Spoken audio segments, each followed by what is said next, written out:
Consultório CBN, com Henrique Bonaldi.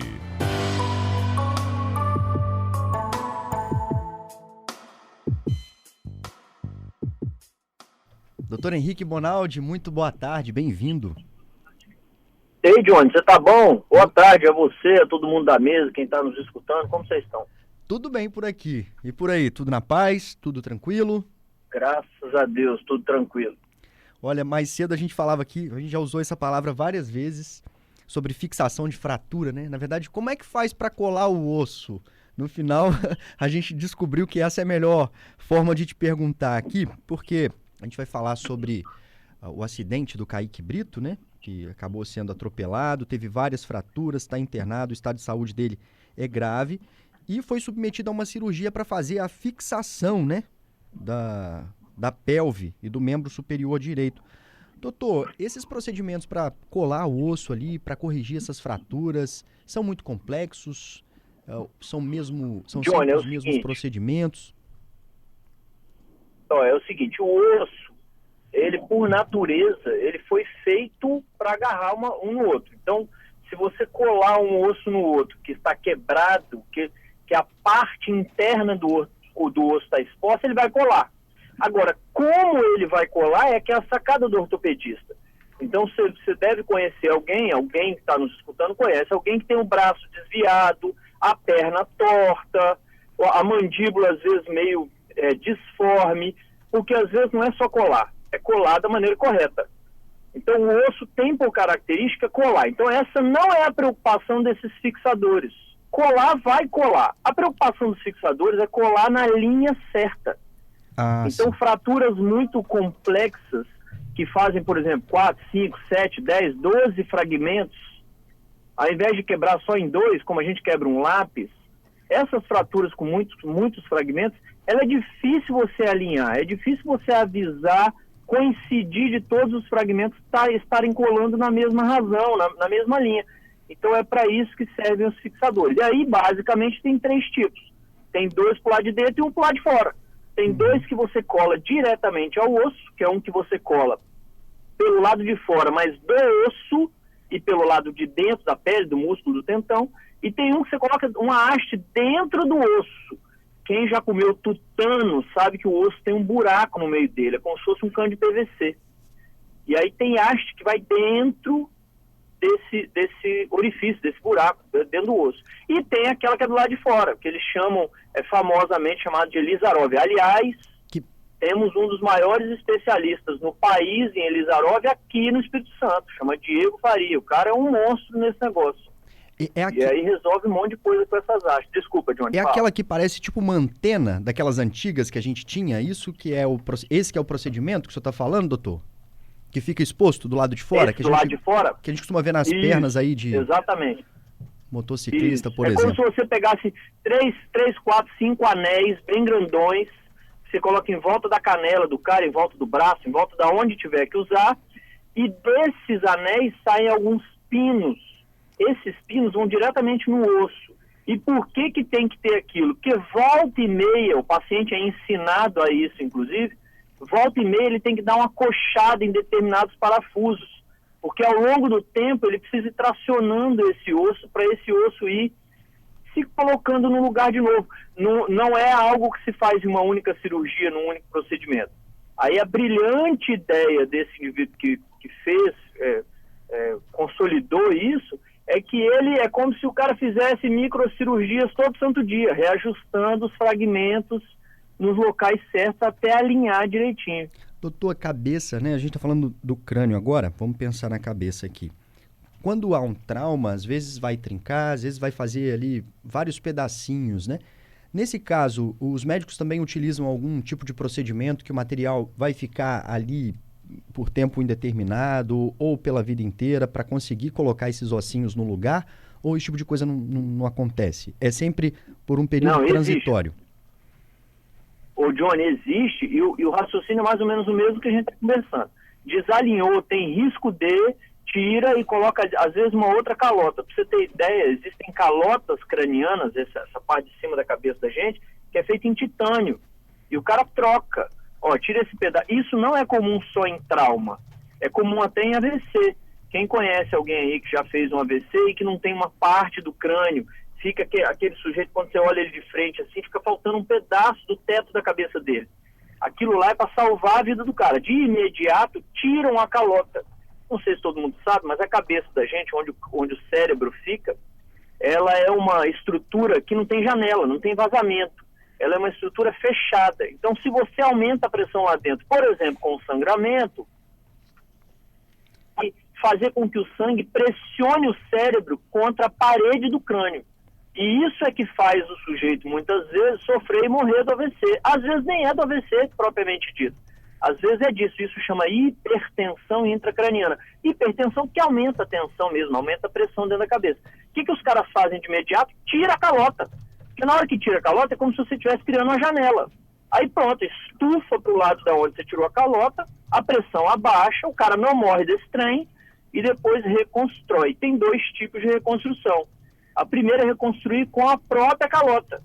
E nesse tempo que o sujeito fica sem a calota, às vezes guarda a calota no abdômen dele, para a calota ficar ainda vascularizada, deixar ela no clima do corpo, vamos pensar assim. Depois reposiciona ela na cabeça. Ou então você usa a de titânio. Então também existe material protético para ajudar nessa questão do crânio também. Olha só, o Felipe mandou uma mensagem aqui pra gente dizendo que ele sofreu um acidente de moto, teve que colocar uma haste na região do fêmur e que 3 anos depois ele começou a sentir muita dor na perna, que parecia que estava tudo normal, começou a sentir dor e o ferrinho começou a aparecer, a perna começou a expulsar, a pele começou a expulsar.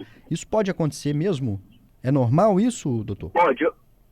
Não, normal não é não, Johnny, mas é esperado. Em poucos % do caso aí, em alguns indivíduos, poucos indivíduos, graças a Deus, isso acontece. O que acontece?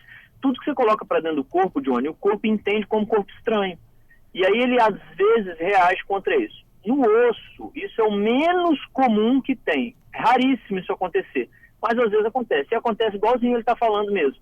Às vezes, o parafuso distorce, vai saindo. Às vezes, a haste desprega. Então, esse tipo de indivíduo que tem as hastes, é revisão com ortopedista de tempos em tempos. Tem revisão que, assim, de 30 em 30 dias eu quero você no meu consultório para eu te ver.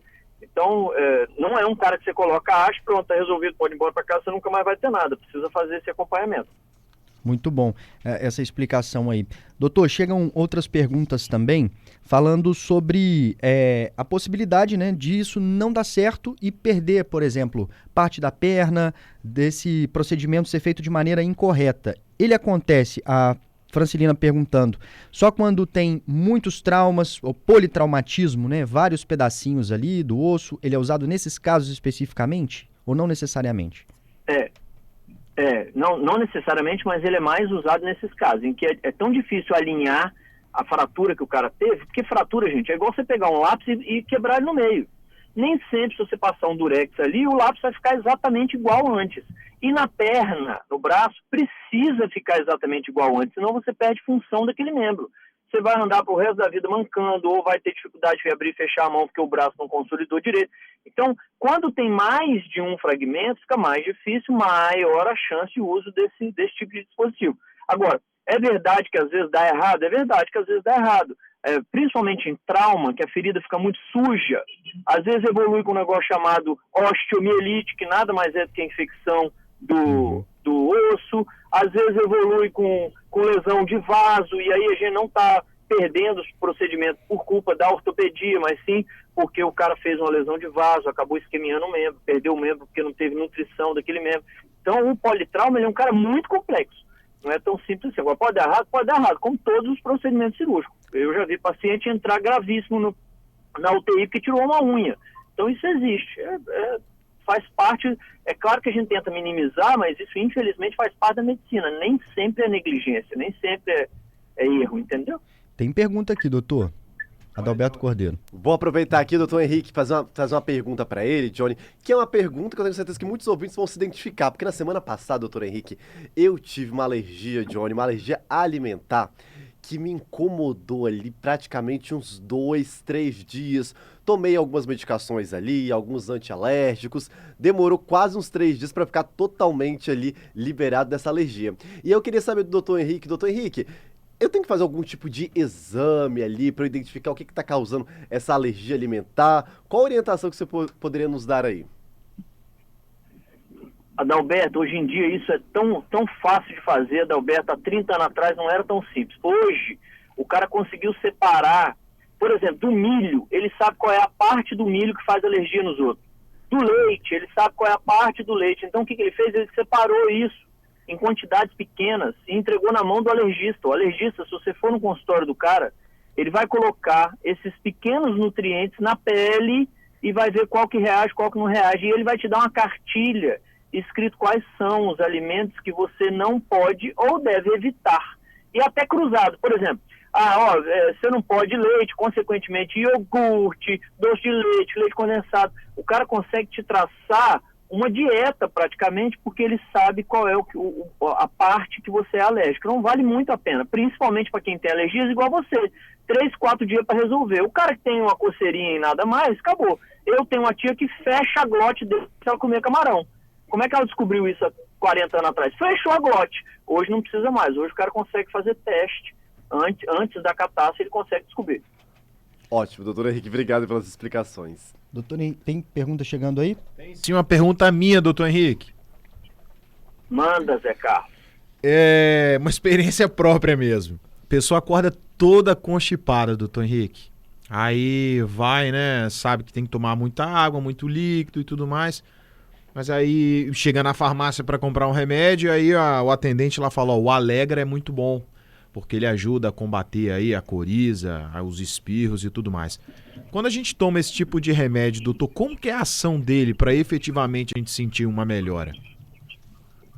Da alergia, você diz? Dessa constipação, desses espirros, dessa coriza. Constipação você está falando nasal. Agora que eu estou Isso. entendendo, desculpa. É o seguinte, ele é um anti-histamínico.